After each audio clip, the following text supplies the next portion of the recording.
नमस्कार। अभिवादन स्वीकार करें आदर्श तिवारी का। हिंडनबर्ग एक बार पुनः बरसाती मेढक की तरफ बाहर आया है और इस बार उसका निशाना है सेबी प्रमुख।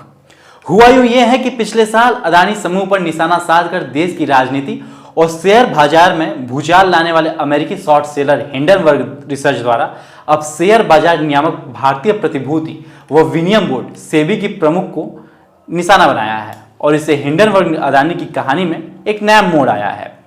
हिंडनबर्ग की रिपोर्ट में सेबी की वर्तमान प्रमुख माधवी पुरी बुच और उनके पति धवल बुच पर वित्तीय अनियमितताओं के कथित आरोप लगाते हुए दावा किया गया है कि उनकी अदानी समूह से जुड़ी ऑफशेयर कंपनी में हिस्सेदारी है।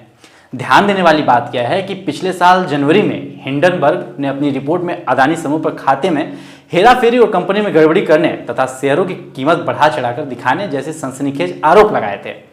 रिपोर्ट के सार्वजनिक होते ही अदानी समूह की कंपनियों के मार्केट वैल्यू में भारी गिरावट आई थी और विपक्ष को भी इससे सरकार पर आरोप लगाने का मौका मिला था कि सरकार के संरक्षण में अदानी समूह फल फूल रहा है।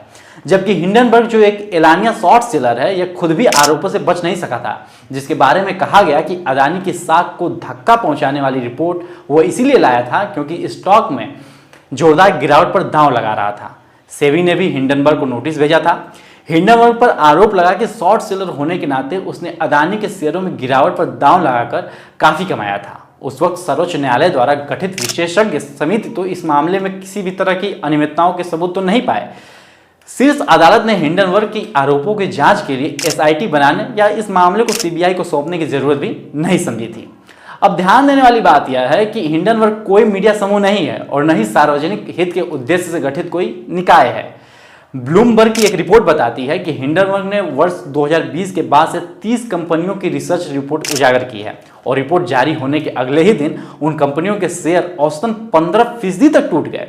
जाहिर है कि हिंडनबर्ग का इरादतन तैयार किया जाने वाला रिपोर्ट किसी बड़ी साजिश से कम नहीं है और इसी साजिश के तहत अब सेबी को निशाना बनाते हुए कहानी को दोहराना चाहती है, जो पिछले साल की शुरुआत में अडानी के खिलाफ उसकी रिपोर्ट के बाद बाजार में दिखी थी।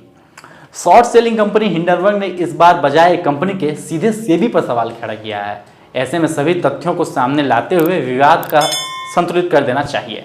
बहरहाल मुझे दीजिए इजाजत, संतुलित रहिएगा। धन्यवाद।